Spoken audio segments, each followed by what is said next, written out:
Indian blogger নন্দিনীর আরো একটি ভিডিওতে সকলকে স্বাগত জানাই। বন্ধুরা, আশা করি সবাই ভালো আছেন, সুস্থ আছেন। বাবা বিশ্বকর্মার অশেষ কৃপা পেতে কমেন্ট বক্সে অবশ্যই লিখুন জয় বাবা বিশ্বকর্মার জয়। আজকের পর্বের বিষয় হলো আগামীকাল বিশ্বকর্মা পূজার সময়সূচি এবং এই বিশ্বকর্মা পূজার নিয়ম, উপকরণ এবং মন্ত্র জেনে নেব আজকের ভিডিও থেকে। তার আগে ইন্ডিয়ান ব্লগার নন্দিনী চ্যানেলটিকে সাবস্ক্রাইব করে বেল আইকনটি প্রেস করতে ভুলবেন না। লাইক, কমেন্ট এবং শেয়ার করে দেবেন।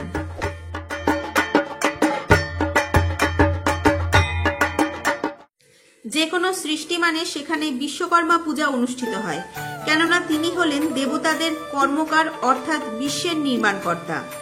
সেই কারণেই তাকে বিশ্বকর্মা বলা হয়। তাছাড়া অনেকের কাছে বিশ্বকর্মা স্বর্গের কারিগর নামে পরিচিত। শিল্পী ও নির্মাতাদের দেবতা হলেন বিশ্বকর্মা। কাহিনী অনুসারে জানা যায় যে বিশ্ব ব্রহ্মাণ্ডের নকশা তৈরি করেছিলেন শ্রী শ্রী বিশ্বকর্মা। এই পূজার দিন কলকারখানা থেকে শুরু করে বিভিন্ন ধরনের যন্ত্রপাতিও পূজা করা হয়। মহাভারত অনুযায়ী বিশ্বকর্মা হলেন শিল্পকলার দেবতা। চলুন এবার জেনে নেওয়া যাক বিশ্বকর্মা পূজার উপকরণগুলি কি কি।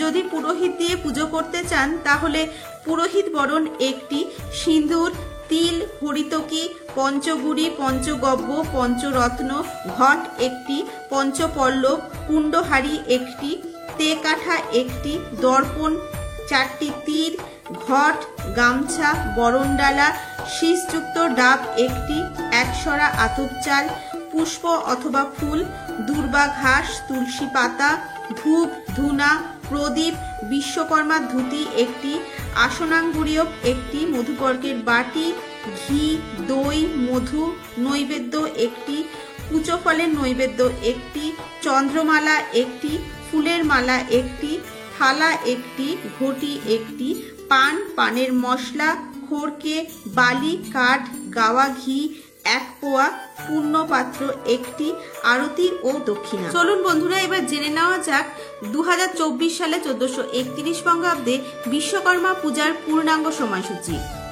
আগামীকাল অর্থাৎ 17 সেপ্টেম্বর 2024 বাংলার 31 ভাদ্র 1431 মঙ্গলবার অনুষ্ঠিত হতে চলেছে বিশ্বকর্মা পূজা। বিশ্বকর্মা পূজার শুভ সময় থাকতে চলেছে 17 সেপ্টেম্বর মঙ্গলবার সকাল 7:52 পর থেকে সকাল 10:16 মধ্যে, আবার দুপুর 12:40 পর থেকে দুপুর 2:16 মধ্যে বিশ্বকর্মা পূজার শুভ সময় থাকতে চলেছে। অনেকেই ঘরোয়াভাবে পূজা করে থাকেন, আবার অনেকে পুরোহিত ডেকে থাকেন, আবার অনেকে পুরোহিত ডাকেন না। তবে সেক্ষেত্রে আপনি নিজে ভক্তি ভরে, নিষ্ঠা ভরে এই পুজো করতে পারেন।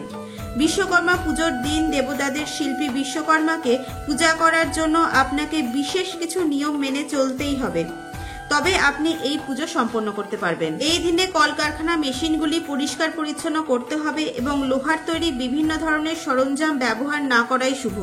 সবার প্রথমে স্নান সেরে শুদ্ধ এবং পরিষ্কার বস্ত্র পরতে হবে। তারপর ঠাকুর ঘরে ঢুকে বিশ্বকর্মা পূজার উপকরণগুলি একে একে সাজিয়ে নিতে হবে। এরপরে ঘট স্থাপন করতে হবে। তার জন্য গঙ্গা জল দিয়ে ঘট ভরতে হবে এবং ঘটের ওপরে আমের পাতা সহ শশীষ ডাব রাখতে হবে। তারপর ঘট পাত্রটি যদি মাটির হয় তবে ঘট পাত্রটি পাটের দড়ির বেড়ের ওপরে রাখতে হবে। এরপর খড়িমাটি দিয়ে পুজোর স্থানে আলপনা আঁকতে হবে। যদি পারেন তাহলে চালের গুঁড়োর আলপনাও দিতে পারেন। তারপর আতপ চালের নৈবেদ্য সাজিয়ে রাখুন।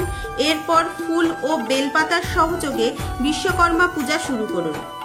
বিশ্বকর্মা পূজার দিন বিষ্ণু এবং বিশ্বকর্মা উভয়কেই পুজো করলে পঞ্চমেদ ও পঞ্চামৃত এবং মিষ্টি নিবেদন করুন। বিশ্বকর্মা পুজো নিয়ম অনুযায়ী করতে গেলে বিশ্বকর্মা পূজার মন্ত্র উচ্চারণ জানতে হবে সঠিকভাবে।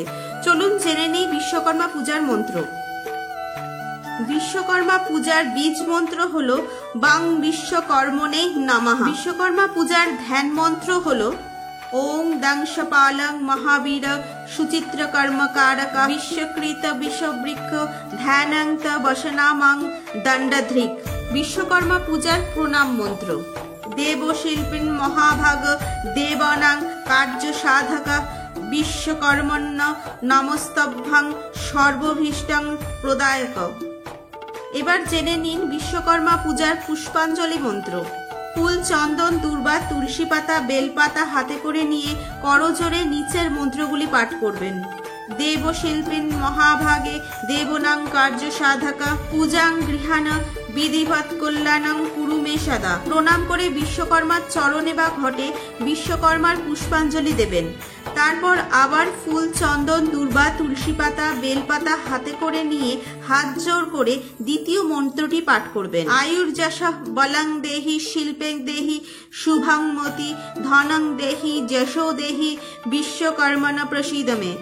আবার প্রণাম করে বিশ্বকর্মার চরণে বা ঘটে পুষ্পাঞ্জলি দেবেন। তারপর আবার ফুল, চন্দন, দূর্বা, তুলসী পাতা, বেলপাতা হাতে করে নিয়ে করজোড়ে তৃতীয় মন্ত্রটি পাঠ করবেন। শিল্পাচার্যং নমস্তভ্যাং নানালঙ্কার ভূষিতাম মম বিঘ্ন নাশায় কল্যাণং কুরু মে সদা।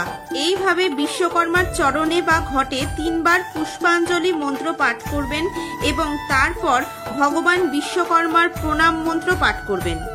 আজকের ভিডিওটি আপাতত এই পর্যন্তই। ভালো লাগলে অবশ্যই লাইক, কমেন্ট এবং শেয়ার করে দেবেন। সবাই খুব ভালো থাকবেন, সুস্থ থাকবেন। দেখা হচ্ছে আবার আগামী পর্বে।